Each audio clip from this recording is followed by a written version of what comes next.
Many ordinary people, even allies of socialism, are frightened by the sound of the dictatorship of the proletariat. Those raised in the traditions of abstract humanism, while indignant to the widespread violations of basic human rights and freedoms, don't want to hear anything about a dictatorship. In their understanding, a dictatorship of the proletariat is essentially the same as any other dictatorship. That is, an arbitrary system, humiliating and trampling on human personality, only for the interests of a narrow group of people. Despite this dominant conception of politics, the dictatorship of the proletariat is a key provision in an ideology of human liberation, such as Marxism-Leninism. To find out why this is so and why the dictatorship of the proletariat is needed, it is necessary to understand the state. The state is a tool for the execution of violence. Lying in the hands of a ruling class, it is the oppressive club by which one class commands itself over others. The task of the capitalist class is to maintain its complete dominance of society, using its best available tools, and to further increase the exploitation of workers. The task of the working class is to end the dictatorship of the class which exploits them, with their basis in private property, and to establish a dictatorship of their own. Using such machinery, their project is to build a classless society. For these purposes, the working class organizes its own political party, the Communist Party. The Communist Party can win political power without the dictatorship of the proletariat.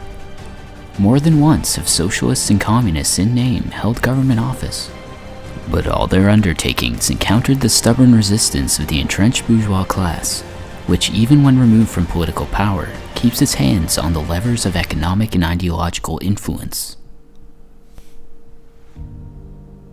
Under these conditions, any revolutionary decree or initiative aimed towards destroying the influence of the bourgeoisie will be neutered and destroyed by the bureaucratic engine of the old state, which has close ties with the deposed capitalists. That is why, in the Communist Manifesto, Marx and Engels stressed that the working class cannot simply take hold of the bourgeois state machine and use it for its own purposes. Those who had attempted to do so inevitably lost. History gives us many examples of how naive social democrats tried to grow socialism out of the bourgeois state. They were either overthrown without meaningful achievements, or they themselves took up the seed of the bourgeoisie. The destruction of the bourgeois state, in its form as the dictatorship of the bourgeoisie, must be carried out in parallel with the strengthening of the proletarian state, the weapon of the workers, the rule of the majority over the minority. It is in the process of this destruction that concrete forms of the proletarian dictatorship arise, which meet the specific conditions for the development of the revolutionary process. The first formation of a dictatorship of the proletariat was the famous Commune. That revolutionary government created by the workers of Paris in 1871. The second historical form of the dictatorship of the proletariat was the Soviet, the councils organized by the working class of the Russian Empire during the First Russian Revolution of 1905. The third form of the proletarian dictatorship, which is not likely to be the last, was popular democracy, established in the post-war years in Eastern Europe and Asia, and which relied on broad democratic, including non-proletarian strata of society, guided by the party of the working class. It is important to note that the dictatorship of the proletariat in any of its historical forms necessarily provides for the broadest participation of the population in the management of the proletarian state. This is important because most often the phrase dictatorship of the proletariat is understood in the most vulgar sense as the opposite of some abstract democracy granting freedom to all regardless of wealth and social status.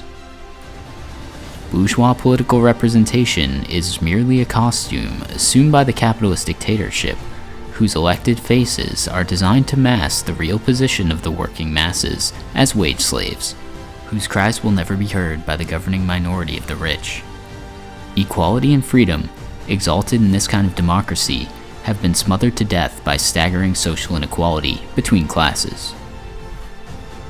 The illusory nature of the liberties of bourgeois democracy become apparent when workers, using formal freedom of speech and exercising their right to strike, direct themselves against the fundamental economic and political interests of the ruling class.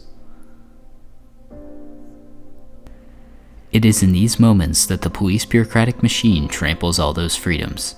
They do this with the help of an immense array of codes, laws, injunctions, and stipulations.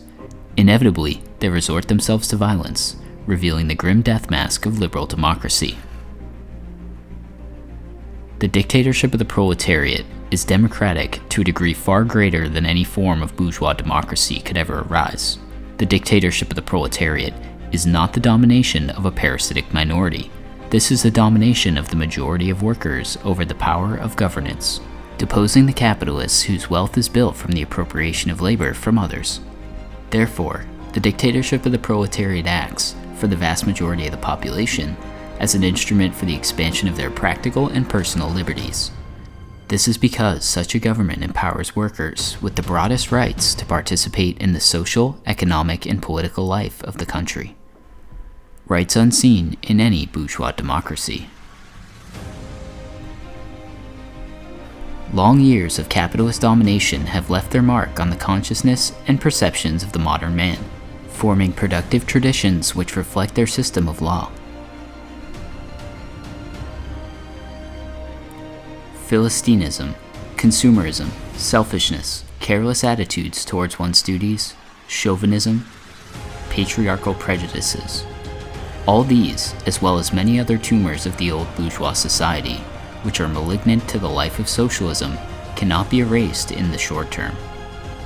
This is why the dictatorship of the proletariat is not a fleeting period of revolutionary decrees, of the banal conquest of state power.